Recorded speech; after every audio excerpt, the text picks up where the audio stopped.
Hey everybody, this is Brent from The Second Look, and tonight I have the extreme pleasure of speaking with Chloe Fooshee. Hi, Chloe. Hi. Hello. Thank you so much for having me. Yes, my pleasure, my pleasure. Thanks for doing this. You sent me your short film. I watched it, and I want to talk to you about it. But I also want to kind of trace the history up until this point. So Mhm. tell me, what was the spark, the thing that light bulb moment for you that you wanted to be a filmmaker? And I wanted to be a filmmaker. Oh goodness. I always blame my dad for showing me Star Wars as a kid. And then ever since I was just obsessed with movies and Okay. I started doing YouTube and I was always writing Yeah. growing up. And I was going into college and I was like, no, filmmaking isn't a staple choice. I'm gonna choose something stable, and I like writing, so I'm gonna go into journalism. Mm. That's not stable either, but what was I thinking? I was, like, 18. But I went into journalism. I quickly realized, "Holy crap, I don't like this," Mm. and I actually joined a screenwriting club on Arizona State University campus, and Mhm. I started meeting other people who were doing film and being film majors, and I was like, I'm gonna do this. Yeah. I wanna do this. It was just the perfect fit, really. Okay. And now you're currently in the program at ASU, is that right? Yeah, I'm actually graduating this semester. Oh, congratulations. Thank you. Are you excited? Are you nervous? I'm excited. I'm job hunting, internship hunting right now. I'd love to go to LA after this and just be free from homework and actually film make. So that'd be Right. really great. Yes, yes, indeed. Does ASU have a good, like, internship program? Like, can they connect you with companies out here? Yeah, I've been connected. I have a lot of connections through ASU because I was actually supposed to be in Los Angeles this semester for the Okay. semester delay program that ASU does, Oh, but okay. things just didn't line up. I had health issues. There was money. There's so many things, so I wasn't Right. able to. But I made so many connections just from preparing to go to LA. So now Okay. I'm these people like, hey, I'm back. That's great. Okay. And so you the plan is to find an internship or even a job out here and then make the move. And you've got some contacts already. That's good. Let's see. How has film school been for you? It's been an embarrassingly large amount of years since I've been in film school. So what's it like in film school in 2026? It's great. I am so busy, but Mm. honestly, that's because I make myself busy. There's a lot of people who go into film school and they just go to class and they go home and they don't talk to anybody. And on one hand, that's totally fine. On the other hand, this is the time. This is the time to be talking to people. This is the time to Yeah. be making those connections. This is the time to be making stuff because you have the free time and the ability to make what you want, not Mhm. necessarily working for a company. And Right. so I have spent my film school career. I've run two of the clubs on campus. I run the screenwriting club and the digital sketch comedy club. And I worked on ASU campus as a multimedia producer, producing marketing and tutoring videos and all sorts of things. And also just like making films with friends, joining a friend group that makes films and helping out on theirs so that they later help me out on mine. And it's just, I was so busy that I was basically living here at ASU. Right. Right. Wow. Okay. So I appreciate what you're saying about taking full advantage of your situation. You have equipment, you have resources, you have people, you have maybe professors to help mentor, you have a built-in network at amongst your fellow students, and that sounds like you're taking full advantage, and that some people, right, and I know this and I've experienced it myself, some people don't quite have that same drive, don't have that same realization. Like they might be fully, interested in filmmaking as a thing, but aren't thinking too far long term about how Mhm. to really maximize this time and this opportunity because there's a lot to do, a lot. And it sounds like you're doing it. So congratulations on that. Thank you so much. What okay, so you're a director. Is that the thing? You're also have some writing background. What's the 5 years from now? What does that look like for you? Actually, I'm, like, mainly a screenwriter. Like, Okay. I produced and I've directed. I do love producing, but I've directed solely because I've had to. Through my experiences, it has felt a lot more of a awkward transition into this role rather than screenwriting and producing, which felt a little more natural to me. Directing was really just something where I was just like, I I gotta make something myself because there's not gonna be anyone else around to do this. And with like my short film coming out junior, I directed it because I wanted something to call my baby. Like I had written and produced and let other people direct and given it to other people, but I wanted a project that was solely like it's not solely mine because there's a huge team behind it and that I'm so grateful for, but a project that I can call my baby essentially. Sure. Right. Directing out of necessity, basically. And how was that experience? I learned so much, I think. There's a reason why I think even though part of me is very like nervous at the prospect of me calling me a director. It's almost like I think if I were to try again, there's so much I learned from the 2 times that I have directed. I directed Junior, which is coming out, and then I directed another short film called Oh Mickey for class. Is horrifying. It's scary. You're the idea of being in charge of so many people, and Mhm. you're not technically in charge, that's the producers, but you are leading all of these people of your Yeah. vision, and Right.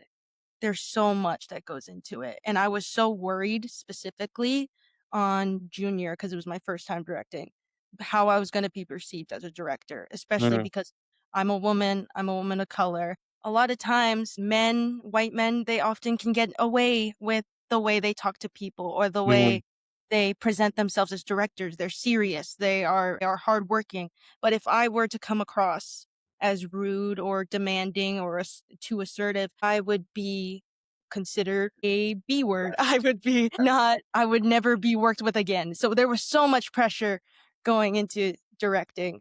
I forgot what the original question was, but there was so much pressure I put on myself about directing, and I've learned so much from those Yeah. 2. I think I'm ready to do it again if need be, if come what may.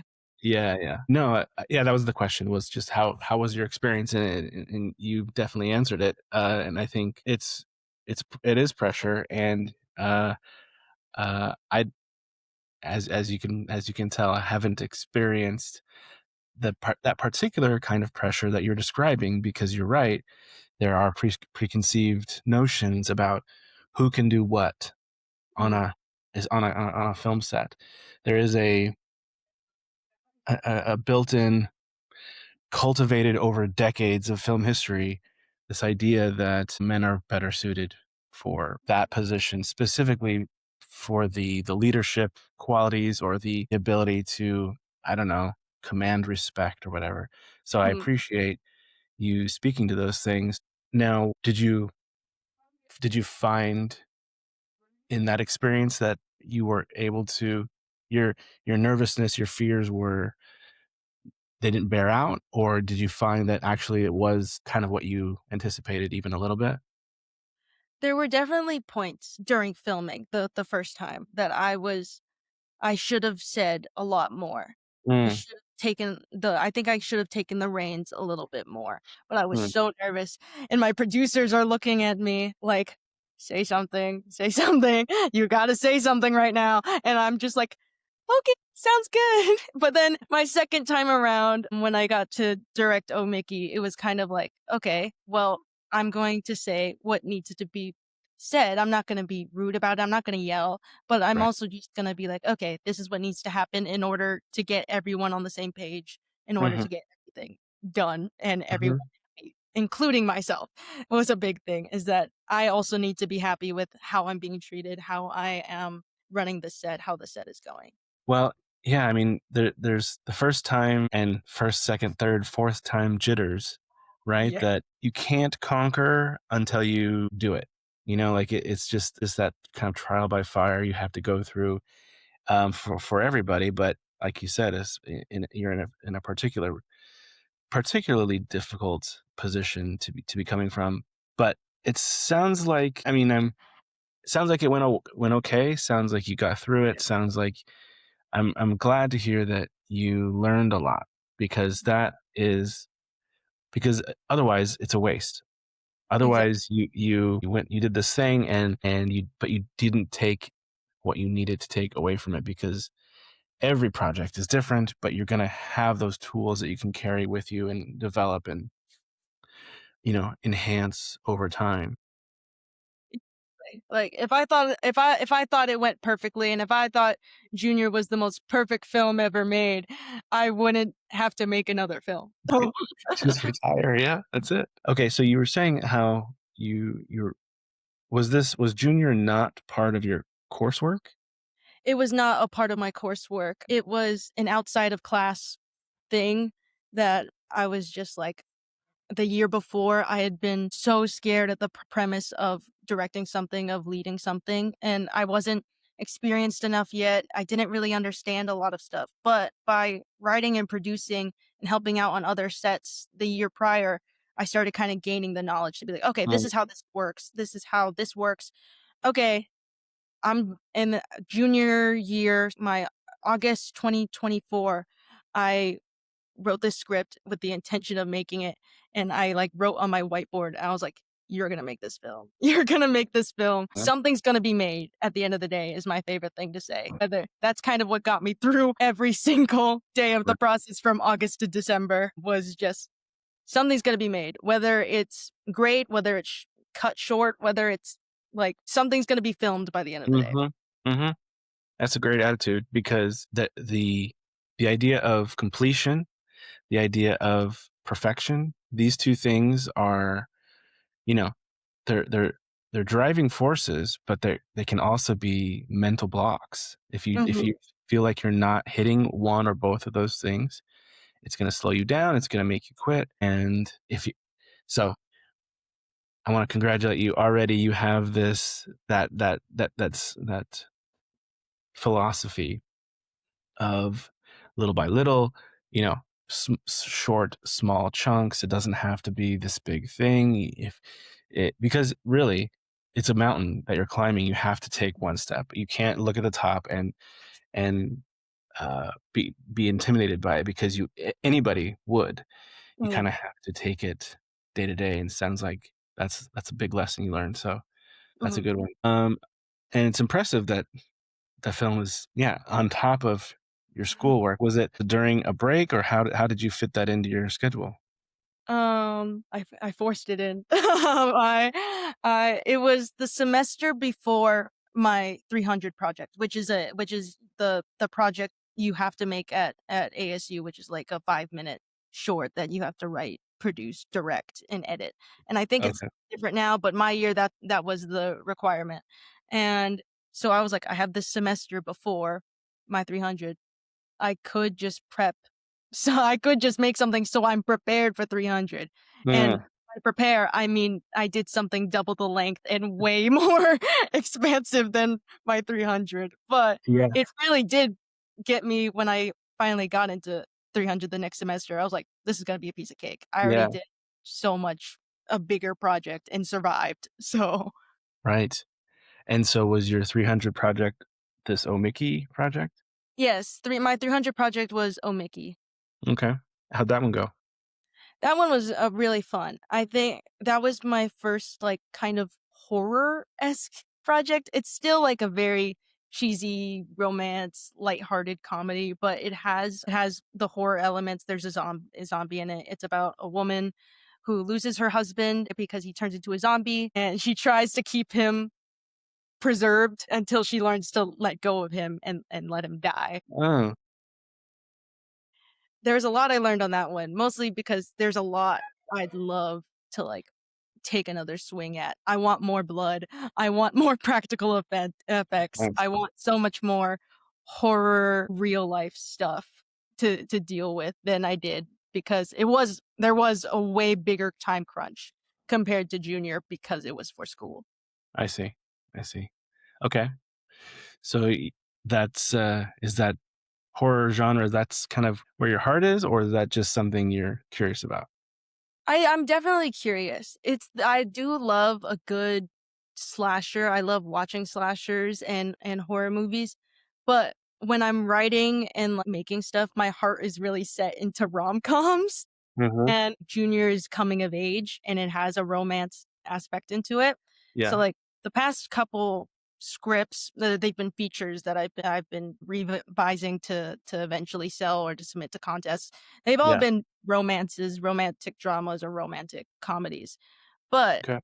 there's a part of me that longs for a Jennifer's Body, Carrie Uh-huh. sort of situation Okay. someday.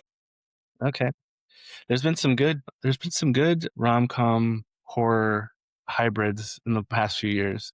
I think Mhm. that there is something there for sure. Okay.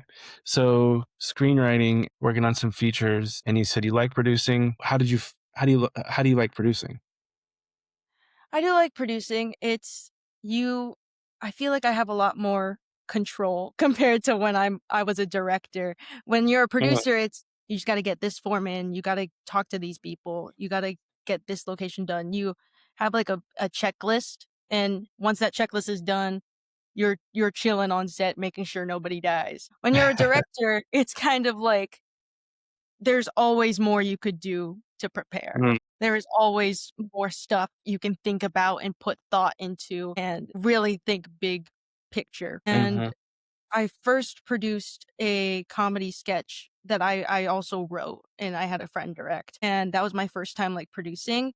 And I was like, this is fun. This is just what I Mm, do for work anyways. So mm, I'm managing files, I'm scheduling things, I'm booking locations. It's yeah. a lot more it's tactile compared to directing that feels a lot more imaginative. Right. Well, it's great. Film school is great because it allows you to play in all these different sandboxes and really discover what it is that you actually like. Because I Mhm. think a lot of us before film school, we're just big movie fans. We want to do it somehow, but but finding the actual thing that this is the actual job. This is my piece in the machine that produces movies. So it's good. It's good that you're trying different things. You're discovering kind of what it is that you actually like to do and what you're good at. How has directing, now that you've done it a couple of times, informed your writing? I try not to let it inform my writing too much Mm, because okay. if I'm writing something to be produced, which I have before, I have written stuff with the set in mind. I'm going to produce this, I'm going to make this, or I'm going to make this to be directed and to be sold and to do this. It limits you so much, Mm, especially as an indie filmmaker. It's kind of like, okay, so I can film at my friend's apartment and that's like it. Like, that's the only right. location I can book. I can't book anything else, that sort of thing. And I see. so when it comes to like writing, directing has helped a lot when it comes to how things can be read or how I imagine things would be cut in a certain way or how a director would read the script and storyboard it out. Mhm. But when it comes to like ideas, I try not to let it like cramp my vibe too much. Yeah. No, that's great. That is the advantage, the perk of being the writer is as opposed to a producer, especially because it's your imagination. That's it. Like what do you see and you put it down on paper, and then producing it, getting it on screen is someone else's problem, you know? Exactly. Like I'm doing a challenge right now where I'm writing a feature in 1 week, and Oh, it's it's a romantic comedy that is Overboard meets Formula 1.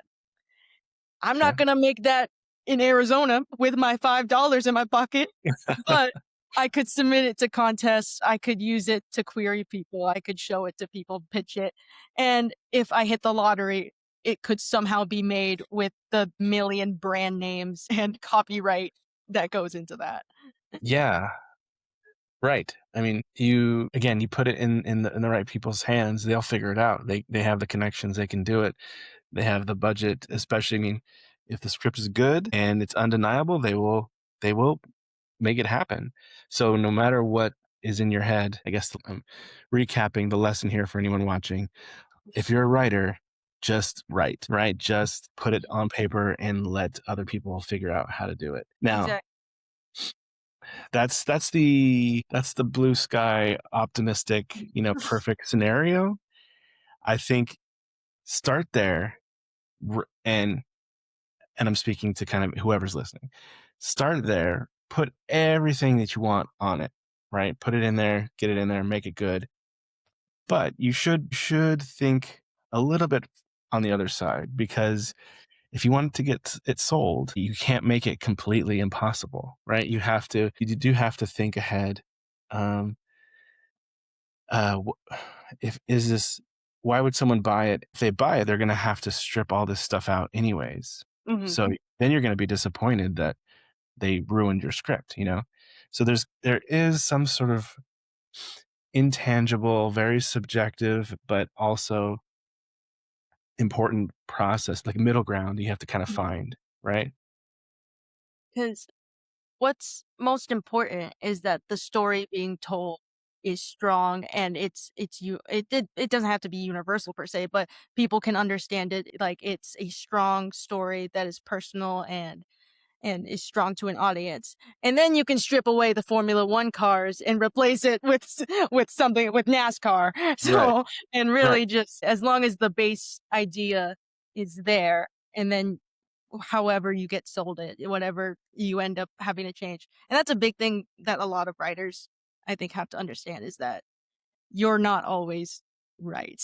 You need to listen to critique and feedback, and you don't have to do everything that someone tells you. Whatever, if someone is pointing out something that they experienced with your script, there's a reason behind it. Look into that reason. Mhm. I run the screenwriting club and where we read people's scripts and we give feedback and we give constructive criticism, but there are a lot of people who write in Google Docs and write novels worth of paragraphs of action lines, and they go, "Actually, you're wrong. You don't know what you're talking about. I am right, you're wrong." And I'm like, "I don't have to be right or wrong. Just listen a little bit." Right. Okay. I want to hear more about the screenwriting club because I think writers should really join one. I think Yes. I think every writer should be in some sort of collaborative feedback situation, because it's so easy to be the writer that's stuck in your own head, Mhm. and it can be a magical place where you have no rules, and everything works and it makes sense because you've been thinking about it for months and months. So even if what's on paper, you are completely fooled by what's actually coming through, because and it's natural, like it's in your head and it's on the paper, and the two things combined make sense. Mm. But tell me what that's like to share your work with others and get feedback, because it can be very difficult for a lot of writers. It's at first really scary, and I'm someone who does not get stage fright. I grew up, like, performing, doing karaoke, like, public speaking all the time. But when I first joined the screenwriting club and I shared a script of mine, my hands were literally shaking and my heart was, like, pounding. Hmm. But the more you do it, the more you get used to it, and you realize how much you're really learning from getting other people's perspectives on a script. And Yep. it's not like you're going to incorporate every single person's critique and every person's take on it, but also it helps you get yourself, like you said, get yourself out of your own head and look at it from a more objective standpoint. And it's also just as a screenwriter, reading Mhm. scripts is the most, like, important thing you could do, and Yeah. reading other people's scripts, reading your peer scripts, reading scripts of movies you like. But also there's another big thing with that where it's like, you can read a Quentin Tarantino script, but if you start writing like Quentin Tarantino and trying to sell it, Mhm. it's gonna be a difficult sell because he's his own he's Yes. another level. Right. Right. No, totally. Reading other scripts. You're right. And reading, like you said, reading the best, the worst, everything in between. Don't just read the Oscar winning scripts and whatever. And uh, there's so much to be learned from every script. What to Mhm. do, what not to do. You might see different ideas, different ways of formatting or the actual craft, Mhm, because screenwriting, as you know, is very strict in its form. mhm. It has rules, and if you don't follow the rules, you're not, whatever. There's a lot of dogma around that, Mhm. but there is creativity and there is flexibility, and you're not gonna experience that unless you go outside of your box and find those things and find those examples. Exactly. It's so, like, I love screenwriting format. There's a lot of people who hate screenwriting format because they think it's too restrictive, but really Yeah. I think it is the way it is because it helps you read it easier and it helps you get Mhm. your idea across so much better. But the way I learned about all of this stuff and about screenwriting really, like, when I first joined the screenwriting club was the screenwriting club, but also I used to post my scripts on r/screenwriting on Reddit and get absolutely obliterated, absolutely roasted.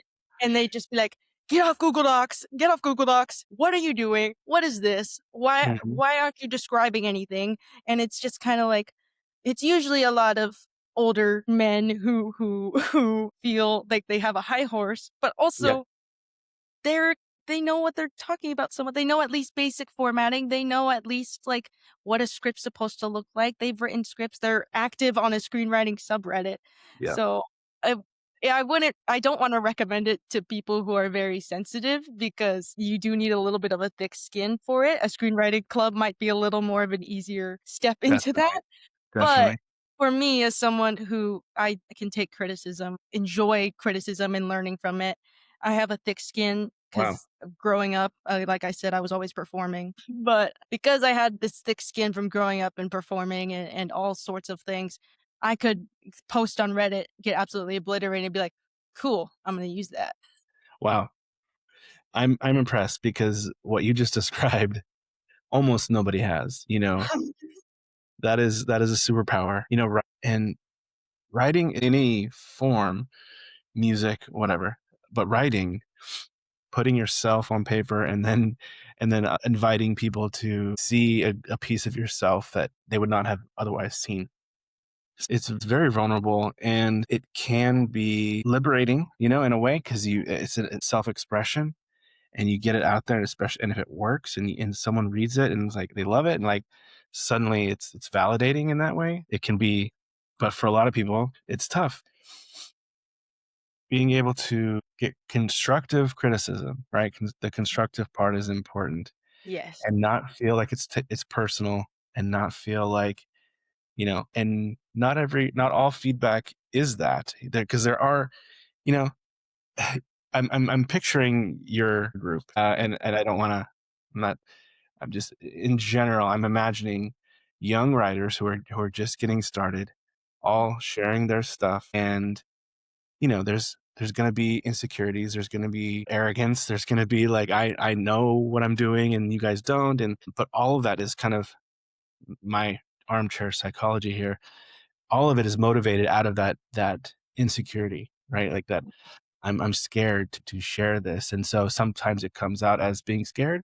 Sometimes it comes out as being overly critical of other people, just as a defense thing. And Mhm, so it really is kind of messy.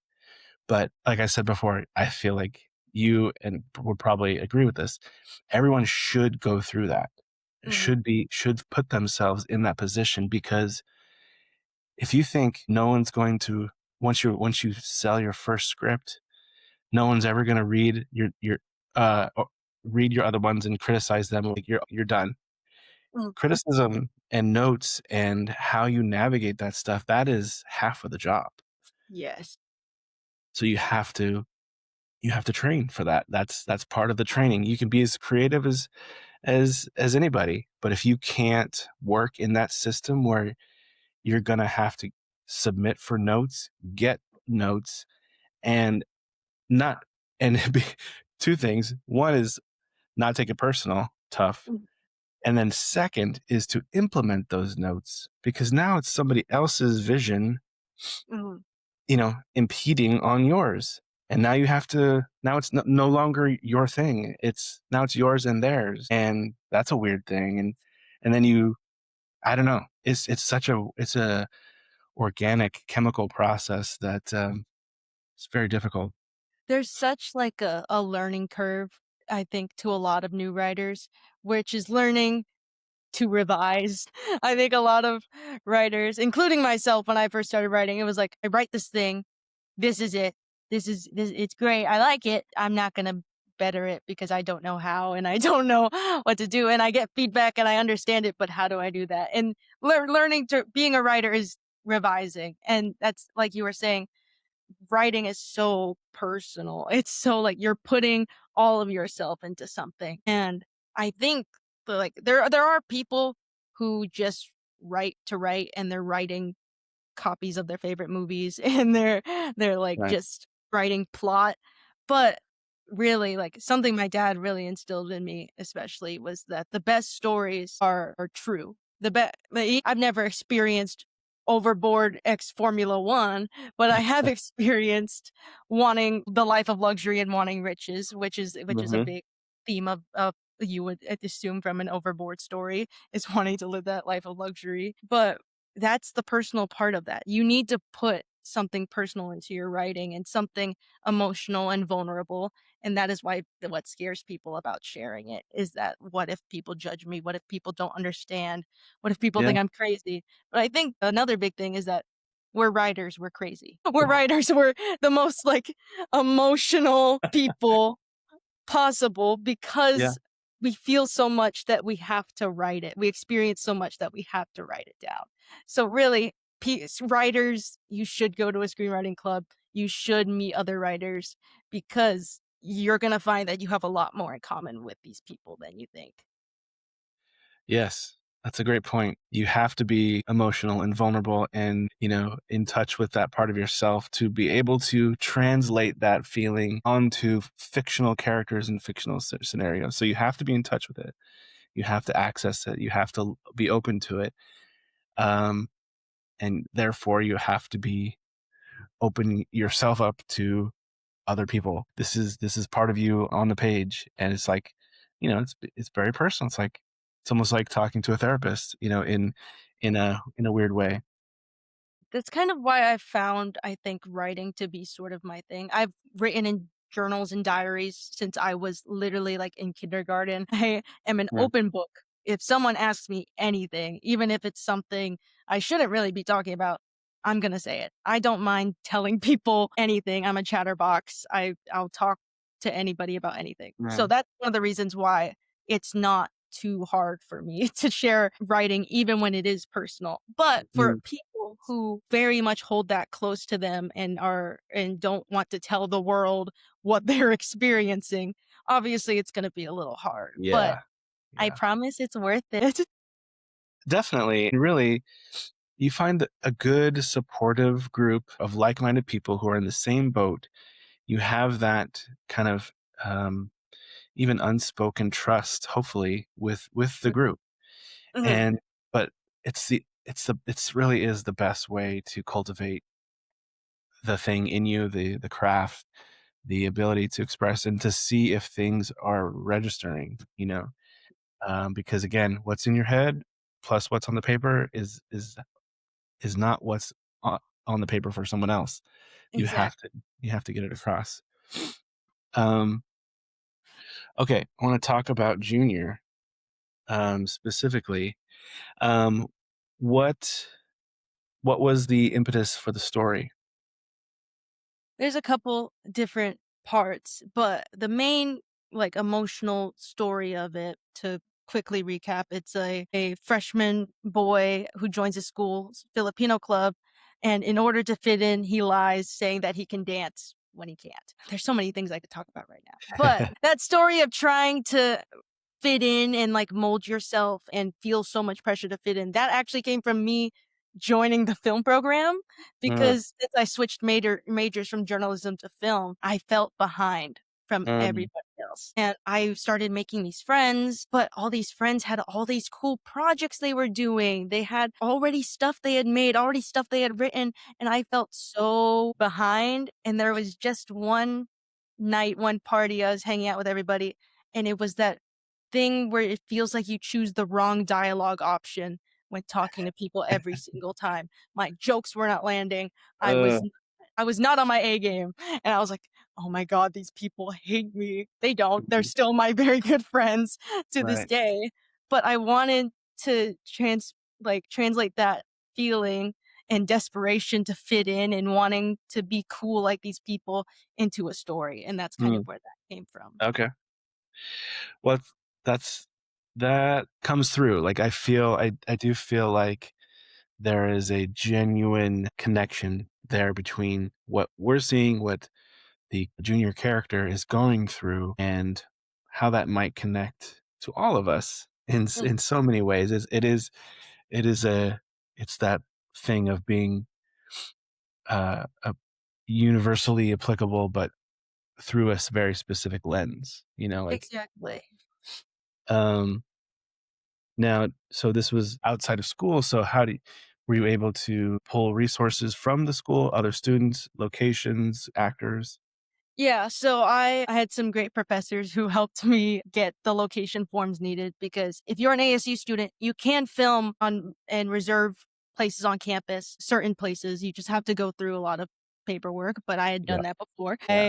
I was able to the classroom in the scene is actually a classroom in the ASU Mix Center.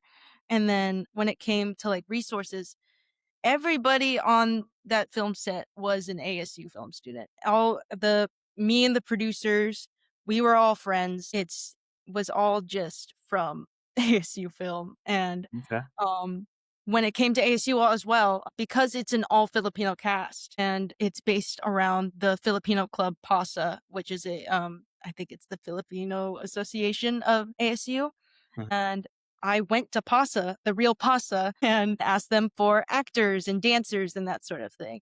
uh, And I didn't get a super reply. I got like 2 replies, but those were 2 of the people in the movie.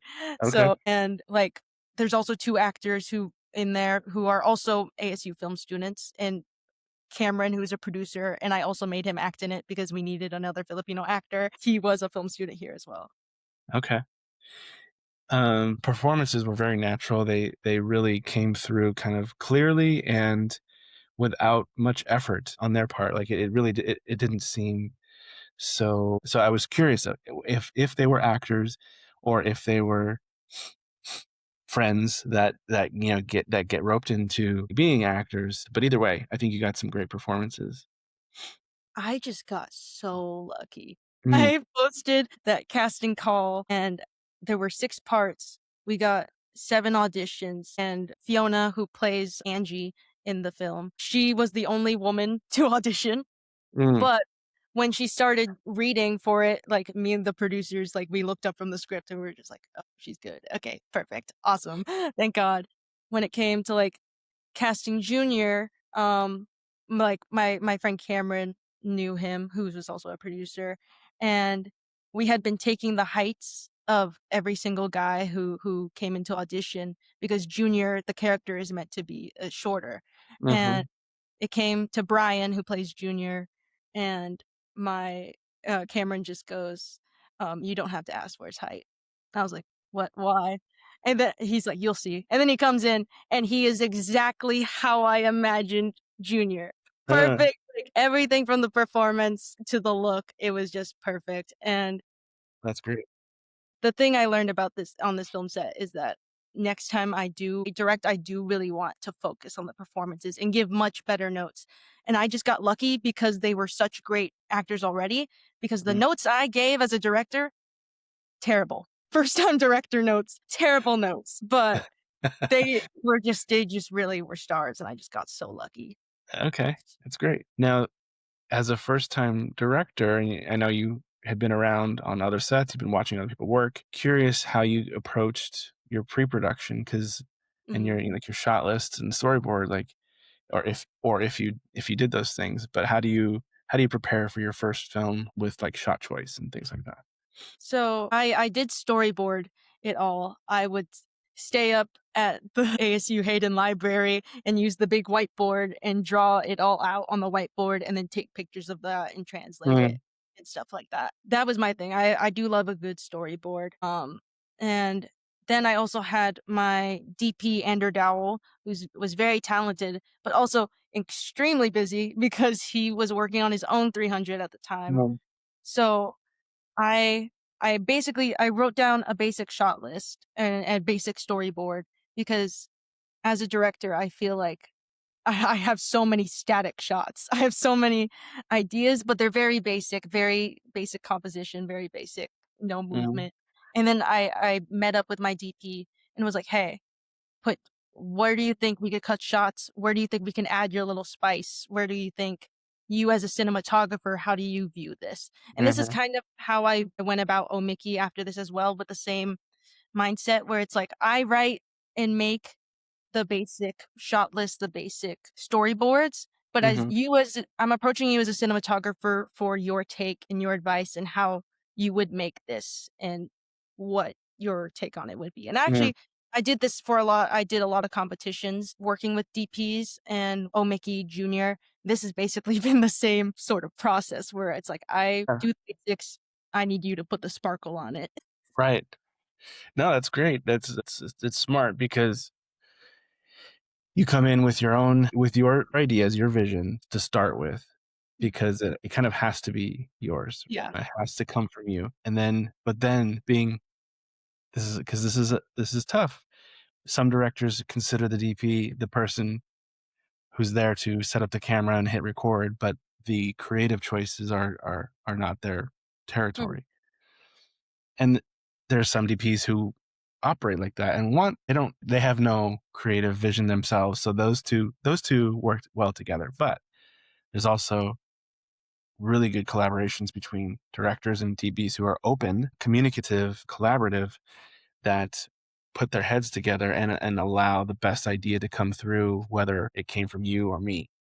So Mhm. that's not where how you guys operate, which is great. I think if I were to be a little more experienced with, like, cameras and a little more if I studied really cinematography and lighting and Mhm. really got down to the bones, I could feel more of a argument, but there were so many shots in junior where it was I had an idea and a storyboard, and I wanna stick by what I say, but my DP's like, "I'm telling you right now, you're gonna want this establishing shot. I'm telling you right now, you're gonna want this wide, you're gonna want this reaction shot," and while there were some that I had to be like, "We're pressed for time because I'm also a producer right now. We need to not do that." But there's so many shots in junior where I listened to him and it was just like, "Yeah, we needed that shot. Mm. I should listen to my DP because he knows about cameras more Yep. than me." Yeah. Yeah. No, it's good. It's good advice because everybody you're working with, actors, DP, the editor, composer, everyone along the line who's there to help you and your vision, let them help you, right? Like Exactly. let them chime in.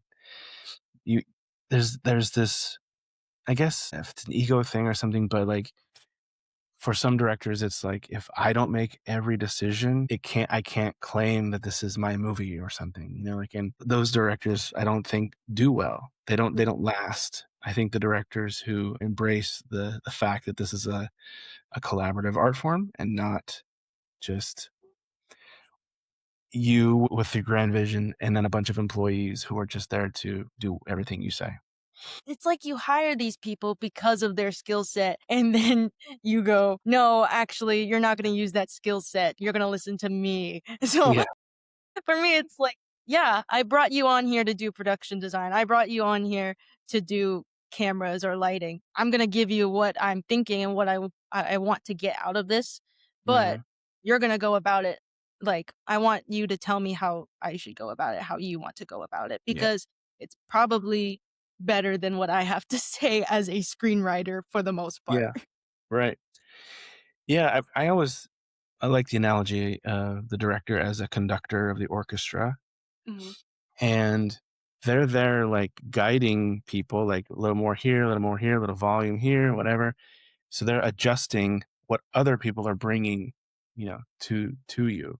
mhm, Um, and because you're not playing the instruments yourself, you Mhm. have to let the musicians play their instruments. You have to let the DP play his camera, right? Mhm. And yeah, it just seems like there that's the best way to go about it.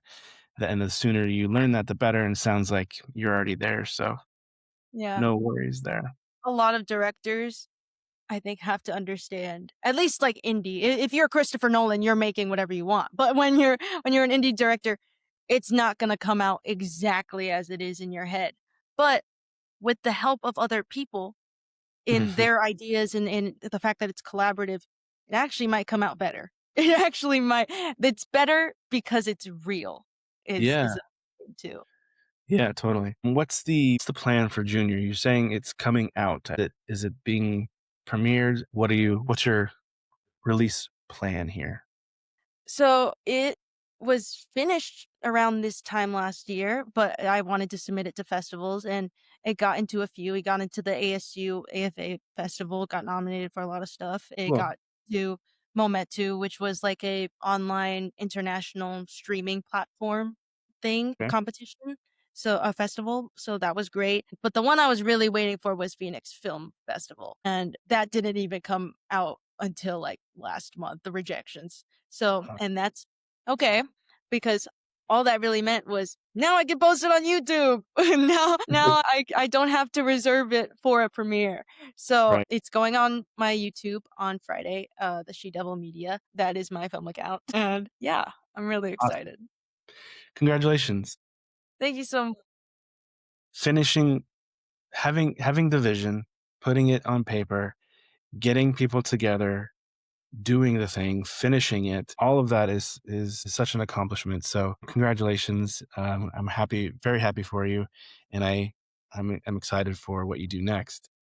Thank you so much. Do you have? Well, we already kind of talked about it, but do you have any other things you're thinking about producing, or is it now it's kind of like graduation, get a job, set that up first? Right now, I'm in graduation, get a job. Right now, Yeah. there are like small competitions, like not ISA, the the Phoenix Film Festival people do like a 48-hour competition every year. Okay. I think that'd be really fun to do with some filmmakers in the area. Mhm. Just small projects, helping out with my projects would be great, but Mhm. nothing that I'm personally spearheading. Yeah. Okay. Well, please share it whenever that does come out. And thank you so much for your time, Chloe. It's been great talking to you. Thank you so much. Thank you for having me. All right. See. Bye bye. Bye.